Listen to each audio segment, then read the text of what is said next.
Nossa igreja esse mês está expondo os sermões dos pastores sobre o tema Cristo, o cabeça do corpo.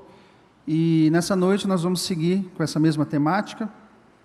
O meu desejo, a minha oração é que o Senhor ministre ao seu coração nessa noite. Amém, queridos? Abra sua Bíblia comigo, no livro de Juízes, no capítulo 19. Juízes, capítulo 19, nós vamos ler os versículos do número 1 ao número 30, tá bom? Juízes 19, 1 ao 30.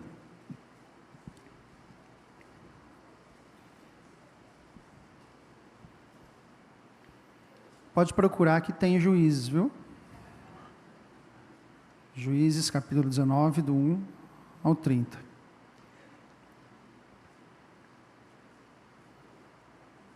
Diz assim o texto, queridos: naqueles dias em que não havia rei em Israel, houve um homem levita que, peregrinando nos longes da região montanhosa de Efraim, tomou para si uma concubina de Belém de Judá. Porém ela, aborrecendo-se dele, o deixou. Tornou para a casa de seu pai em Belém de Judá, e lá esteve os dias de uns 4 meses.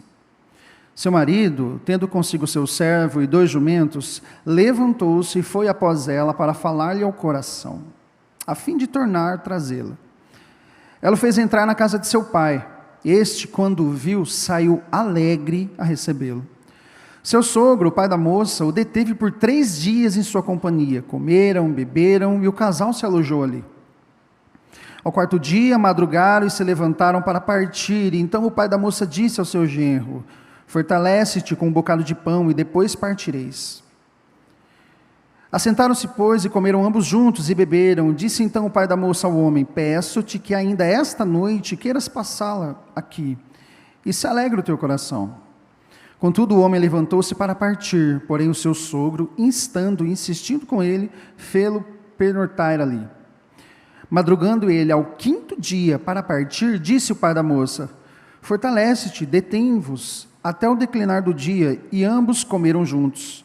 Então o homem se levantou para partir, e ele e a sua concubina, e o seu moço, e disse ao seu sogro, o pai da moça: eis que já declina o dia, a tarde vem chegando, peço-te que passes aqui a noite. Vai-se o dia acabando, passa aqui com a noite. E o teu coração se alegre, amanhã de madrugada, levantai-vos a caminhar e ide para a vossa casa. Porém o homem não quis passar a noite ali, mas levantou-se, partiu e veio até a altura de Jebus, que é Jerusalém. E com ele 2 jumentos abordados, como também a sua concubina. Estando, pois, já perto de Jebus e tendo se adiantado ao declinar do dia, disse o moço ao seu senhor: caminhai agora e retiremo-nos a essa cidade dos jebuseus e passemos ali a noite. Porém o seu senhor lhe disse: não nos retiraremos a nenhuma cidade estranha que não nos seja dos filhos de Israel, mas passemos até Gibeá. Disse mais ao seu moço: caminha e cheguemos a um daqueles lugares e pernoitemos em Gibeá ou em Ramá. Passaram, pois, e caminharam, e o sol se lhe pôs junto a Gibeá, que pertence a Benjamim. Retiraram-se para Gibeá, a fim de nela passarem a noite. Entrando nele, assentou-se na praça da cidade, porque não houve quem os recolhesse em casa ali para pernoitarem, para passarem a noite. Eis que ao anoitecer vinha do seu trabalho no campo um homem velho, e este era da região montanhosa de Efraim, mas morava em Gibeá. Porém os habitantes daquele lugar eram benjamitas. Erguendo o velho os olhos, viu na praça da cidade esse viajante e lhe perguntou: para onde vais e de onde vens? Ele lhe respondeu: estamos aqui viajando de Belém de Judá para os longes da região montanhosa de Efraim, de onde sou. Fui a Belém de Judá e agora estou de viagem para a casa do Senhor. E ninguém há que me recolha em casa. E ainda há palha e pasto para os nossos jumentos, e também pão e vinho para mim, e para a sua serva, e para o moço que vem com seus servos, de coisa nenhuma falta. Então disse o velho: Pai seja contigo, tudo quanto tiver a faltar, fica a meu cargo, tão somente não passes a noite na praça. Levou-o para casa e deu pasto aos jumentos, e tendo eles lavado os pés, comeram e beberam. Enquanto eles se alegraram, eis que homens daquela cidade, filhos de Belial, cercaram a casa, batendo a porta, e falaram ao velho, senhor da casa, dizendo: Traze-me o homem para fora, que entrou em tua casa, para que abusemos dele. O senhor da casa saiu ter com eles e lhe disse: não, irmãos meus, não façais semelhante mal, já que o homem está em minha casa, não faças tal loucura. Minha filha virgem e a concubina dele trarei para fora, humilhai-as, fazei delas o que melhor vos agrade, porém a este homem não façais semelhante loucura. Porém aqueles homens não quiseram ouvir, e então ele pegou a concubina do levita, e a entregou a eles afora. Eles a forçaram e abusaram dela a noite toda, até pela manhã. E subindo a alva, a deixaram. Ao romper da manhã, vindo a mulher, caiu à porta da casa do homem, onde esse estava o seu senhor, e ali ficou até que o dia se fez claro. Levantando-se pela manhã, o seu senhor abriu as portas da casa e saindo a seguir o seu caminho. Eis que a mulher, sua concubina, jazia à porta da casa com as mãos sobre o limiar. Ele lhe disse: levanta-te e vamos, porém ela não respondeu. Então o homem a pôs sobre o jumento, dispôs-se e foi para sua casa. Chegando a casa, tomou um cutelo e pegando a concubina, a despedaçou por seus ossos em 12 partes. E as enviou por todos os limites de Israel. Cada um que a isso presenciava, outros dizia: nunca tal se fez, nem se viu desde o dia em que os filhos de Israel subiram da terra do Egito até o dia de hoje. Ponderai nisso, considerai e falai. Oremos. Senhor nosso Deus, essa é a tua palavra, esse é o método pelo qual o Senhor decidiu se revelar a nós. Que essa noite, Pai, a tua palavra seja exposta e teu Espírito inunde os nossos corações com a sua presença, e que a tua palavra fique registrada em nós. Fala conosco em nome de Jesus. Amém. Texto difícil, queridos, texto pesado. Há uma estatística que nos primeiros 4 meses desse ano, houveram 17 mil divórcios, só no primeiro trimestre desse ano. Ano passado, os dados são assustadores, cerca de 80 mil pessoas se separaram. E desses 80 mil, 30% são cristãos. E pesquisando sobre a causa de que as pessoas têm se divorciado tanto, eu fui surpreendido que o principal problema entre os casais não é a infidelidade. O problema dos divórcios não são o adultério. Um segundo item que eu imaginei é que as pessoas estavam separando por conta de problemas financeiros. A pandemia talvez agravou muitos casos. Mas, surpreendentemente, a causa principal dos divórcios no nosso país é por problema de comunicação. As pessoas não estão sabendo conversar. Os casais não estão conseguindo lidar com os problemas da vida que surgem. Eles não conseguem sentar e dialogar sobre aquilo que eles têm enfrentado na sua casa, no seu relacionamento. O marido diz A, chega no ouvido da esposa B. A esposa diz A, chega no ouvido do esposo B. As pessoas não conseguem dialogar, não têm conseguido conversar. E isso tem feito com que elas optem em se separar. Meramente porque elas não conseguem conversar. E se sentam para conversar, não há diálogo. Não há concessões. Cada um é dono da sua própria verdade. E o matrimônio, uma instituição que o Senhor fez, tem se diluído nessa sociedade. E alarma-se dizer que os cristãos estão nessas estatísticas. E quando você analisa de forma mais profunda, você vê que o problema da fala é um problema superficial, algo mais profundo. As pessoas são orgulhosas, queridos. Nós somos orgulhosos. Nós não queremos dar o braço a torcer. Isso tem gerado um número de divórcios absurdos no nosso país. E entre a igreja, que notícia triste, entre os cristãos. Falha de comunicação. No final das contas, cada um está fazendo o que acha que é certo. Se você não concorda, você pode seguir o seu caminho, eu vou seguir o meu. a gente não bate, a gente não consegue entrar em acordo. Então é melhor cada um seguir o seu caminho, cada um faz o que é melhor. Se é melhor para você estar sozinha, eu vou seguir o meu caminho, ele segue o caminho dele. Esse período do livro de Juízes é um livro que caracteriza-se muito por essa frase: cada um fazia o que achava melhor. Cada um seguia o seu caminho, sem peso na consciência.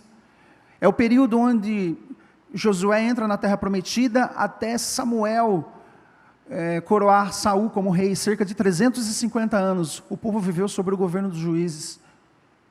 E a frase mais recorrente no livro é: cada um fazia o que achava reto aos seus olhos. Cada um seguia o seu caminho. E esse texto terrível que nós lemos aqui, se você leu com atenção, você viu que texto estarrecedor.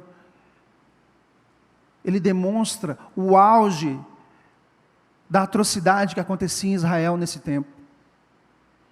Um levita se aposta de uma mulher, ele não assume ela como sua esposa, porque a concubina, ela não era esposa, ela era uma amante, metade propriedade, metade amante. Ela não tinha direito à herança, ela não tinha direitos legais. Se ela tivesse filhos com ele, a herança não ia para esses filhos bastardos. Há estudiosos que dizem que esse homem do texto era casado. E por alguma maneira, a gente não sabe o motivo, essa mulher aceita viver com ele assim. Nós vimos no versículo 2, que lá pelas tantas, essa mulher se aborrece desse homem. Ela abandona o marido. A gente não sabe os motivos, mas o texto diz que ela se aborrece e volta para a casa do seu pai. Ela volta para o lugar seguro, ela volta para a casa daquele que trata ela bem.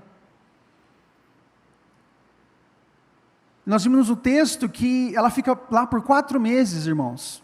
Por 4 meses ela fica no seio da sua casa.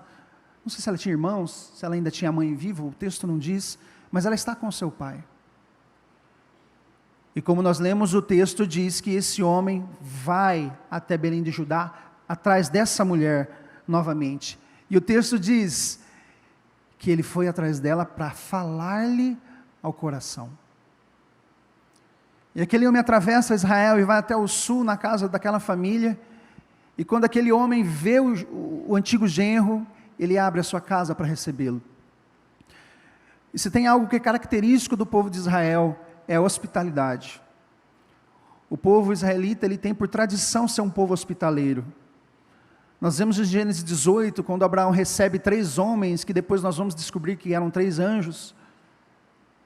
Quando ele recebe aqueles homens, ele se prostra aos pés deles, pede para Sara começar a fazer um alimento. Ele mesmo, Abraão, vai no campo, pega o novilho e começa a preparar o novilho para servir para aqueles homens. Eles se alegram, eles são bem recebidos. Esses mesmos homens vão até Sodoma e visitam Ló.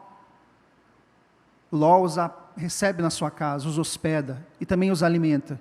Só que naquela cidade, havia alguns homens que também queriam abusar desses 3 homens que chegaram na casa de Ló. Nós sabemos bem a história, nós sabemos o fim que Sodoma teve. Mas os hebreus tinham essa característica de receber, de ser hospitaleiros com os estrangeiros.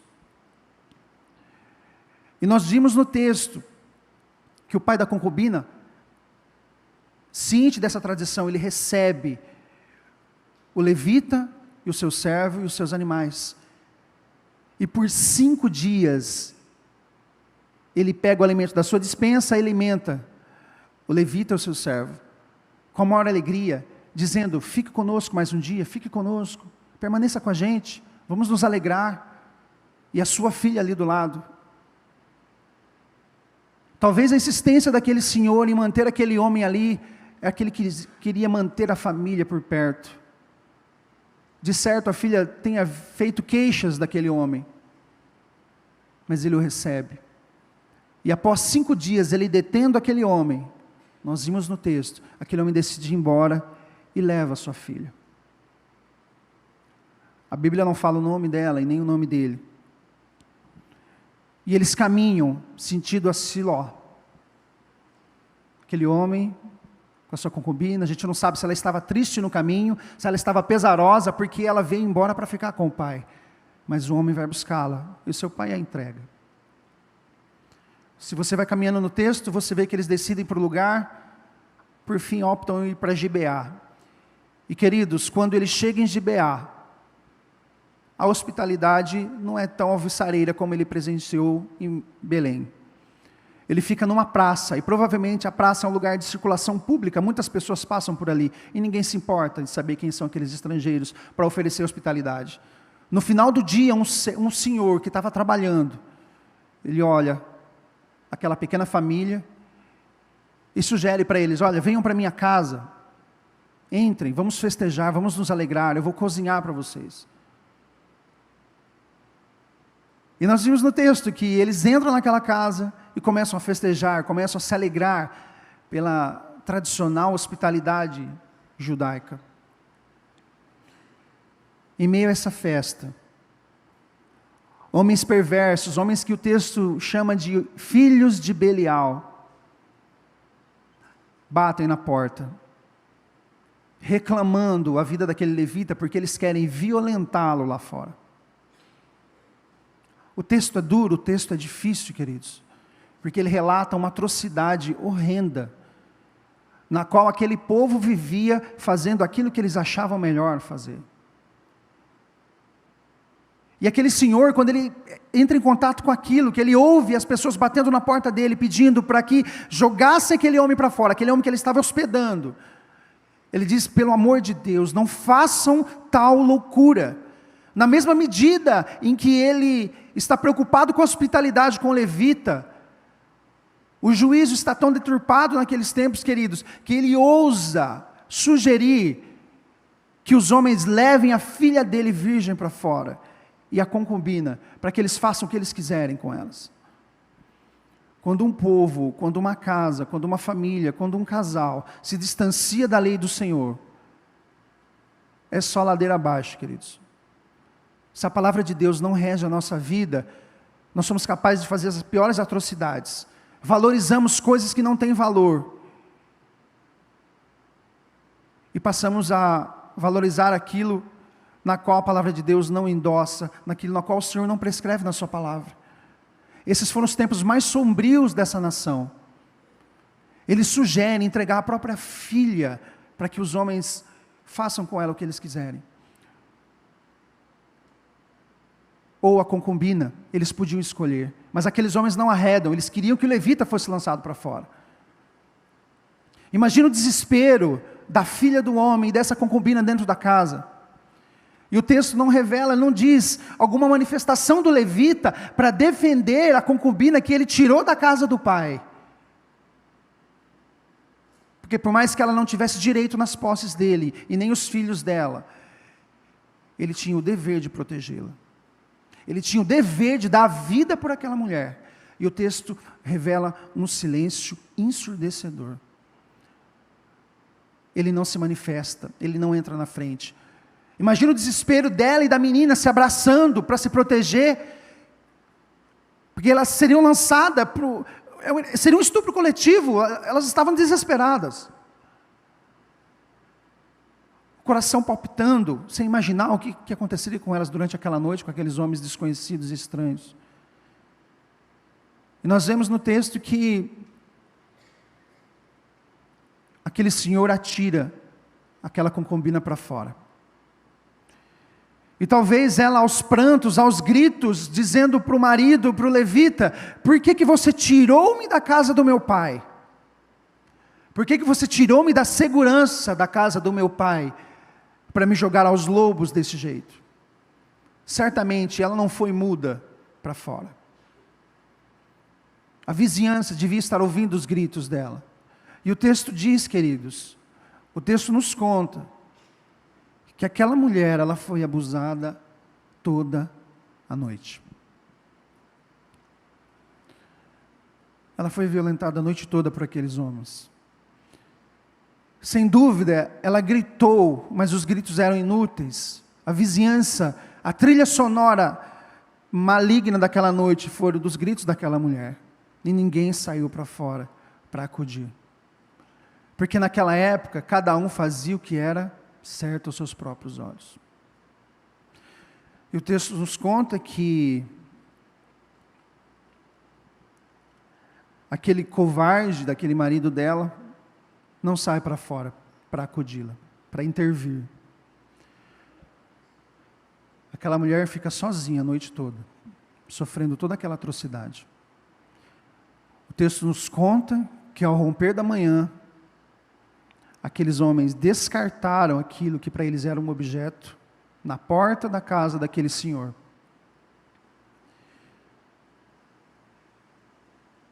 E aquele mesmo marido que deveria ter saído durante a noite, ou lutado pela segurança daquela mulher, ele abre a porta, desvia dela, friamente, e diz: levanta-te, nós precisamos seguir viagem. Um coração enegrecido pelo pecado, um coração que não contém a palavra de Deus, enraizada, entronizada no seu coração, é um coração duro e frio. Esse é um texto duro, queridos, eu relutei com ele quando eu comecei a estudá-lo, porque é algo difícil, e esse texto nos mostra a capacidade que nós temos de ser maus. E eu gostaria que você, marido, pense nisso. Um dia você tirou a sua esposa da casa dos pais dela, e você assumiu um compromisso de amá-la. Você fez votos. Eu quero lembrar você desses votos que você fez nesse dia. Como cabeça da sua casa, ame a sua esposa, cuide dela. Se você tem dificuldade para falar te amo, prove com ações que você a ama. Que ela não tenha vontade de voltar para a casa dos pais. Que ela não tenha vontade de te abandonar. Os divórcios são doloridos, os divórcios machucam, e não foi para isso que o Senhor nos chamou. O Senhor instituiu a família, o Senhor nos deu filhos. Isso agrava muito mais quando tem filhos envolvidos. Eu queria encorajar você a lutar pelo seu casamento. Eu queria encorajar você a guardar essa palavra no seu coração, de tratar a sua esposa com todo carinho, e você, esposa, respeitar o seu marido e amá-lo. O seu marido não é os erros dele, nem a sua esposa pode se resumir aos defeitos que ela tem. Nós somos muito mais do que isso. O Senhor nos salvou, o Senhor nos chamou para constituir uma família e viver para a glória dele. É inadmissível que o número de cristãos se divorciem iguais aos que não conhecem a palavra. Pode ser que nós estejamos agindo como esse pessoal estava agindo no tempo dos juízes. Cada um faz o que achar melhor. A minha oração é que o Senhor restaure e reconcilie casamentos nessa noite. Que o Senhor devolva a admiração e o brilho que você teve inicialmente pela sua esposa e pelo seu marido. Que você lute pelo seu casamento, que você lute pelos seus filhos. E você que namora, e você que ainda não namora, lembre-se que quando você se decidir casar, o Senhor diz que vocês se tornam um. E nós vimos no texto algo diametralmente oposto do que precisava ser. Um homem que tira a mulher da sua casa, da casa do seu pai pela segunda vez, e a atira a pessoas que destroem a sua honra e a sua vida. Ele não protegeu a sua esposa. Ele entregou ela àqueles homens que fizeram o que fizeram com ela a noite toda. E ao romper da manhã, ele não teve a capacidade de pegá-la no colo. Ele fala com ela como se fala com qualquer um, como talvez desde o início ela sempre foi um objeto para ele, porque ele não assumiu como esposa. Passa de largo, ela não reage, ele pega ela, coloca em cima do jumento, leva para Siló, e nós vimos o texto. Ele corta aquela mulher em 12 pedaços e espalha para as 12 tribos de Israel. Aquele homem não teve a capacidade de dar um sepultamento digno para aquela mulher. Ele simplesmente esquarteja aquela mulher e espalha. Queridos, esse texto mostra para cada um de nós, como cada um dos outros textos que nós encontramos nas Escrituras, que demandam sobre a nossa vida sem Cristo, sem temor a Deus, que é uma vida de destruição. É uma vida na qual nós somos capazes de fazer coisas terríveis, sem que o temor de Deus não está no nosso coração, sem que nós não temos o Espírito Santo trabalhando em nós. E quando eu olho para esse texto, eu falo, Senhor, como que o Senhor pode permitir que um texto desse esteja registrado na sua palavra? Como que o Senhor pode permitir que a gente tenha contato com tamanha atrocidade, feito por aqueles que o Senhor tirou do Egito e colocou eles numa terra para eles serem luz das nações? E eu percebi um contraste muito forte com a pessoa de Jesus. Porque Jesus não tratou a sua igreja como esse levita tratou essa mulher. Nós somos noiva do Cordeiro. O Senhor Jesus, queridos, Ele abriu mão da sua segurança, Ele abriu mão da sua glória, Ele abriu mão de quem Ele era, para ser esmagado naquela cruz, para que a sua igreja saísse ilesa da ira de Deus. Isso é maravilhoso, porque na medida que você tem um texto horrível desse, você olha para a cruz de Jesus e você vê um noivo sendo esmagado, você vê um noivo se colocando na frente da ira de Deus, para que a sua noiva saia ilesa. Esse é o papel do marido, é aquele que se sacrifica pela sua noiva, pela sua esposa. E foi exatamente o que Jesus fez. Ele se entrega naquele Calvário para que a sua noiva seja resguardada. E o seu sangue lava as suas vestes, Ele não deixa ela escravizada no chão, sendo marionete do pecado. Ele a levanta do chão e o sangue dele limpa, Ele lava ela de todo o pecado. Amém? Ele limpa a sua noiva, Ele coloca vestes novas, joias. E Ele tem nos santificado. O nosso noivo, Ele nos protege, Ele nos livra do maligno, Ele cuida do nosso coração. Ele não é covarde como o levita, que entrega cada um de nós nas mãos de Satanás. Não, Ele se humilha, Ele sofre o dano, para que a sua igreja esteja ilesa, para que a sua noiva esteja linda, santificada, para o dia que Ele voltar. Jesus jamais abandona a sua igreja. Ele, pelo contrário, Ele saiu da sua glória, do conforto da sua divindade, se esvazia, Ele se condensa no útero de uma mulher, cresce, se torna homem, cumpre o seu ministério, para salvar a sua igreja. Jesus é o noivo perfeito, que se entrega pela sua noiva. Glória ao Cordeiro de Deus pelos séculos dos séculos, porque Ele se sacrificou, e Ele é o melhor modelo para você, marido, e para mim. Um modelo sacrificial, um modelo sensível, que Ele procura entender quem é a sua noiva, e não taxa ela pelas suas dificuldades, pela sua miséria. Ele não é frio e covarde como o levita, pelo contrário, Ele é amável, Ele se sacrifica por ela. Cristo é o cabeça da igreja, e Ele é o noivo, e Ele tem adornado a sua vida e a minha com o Espírito Santo, nos santificando, nos preparando para o dia que Ele vai voltar. Eu gostaria de encerrar esse momento com a leitura de Efésios 5, abra comigo Efésios 5, a partir do verso 22.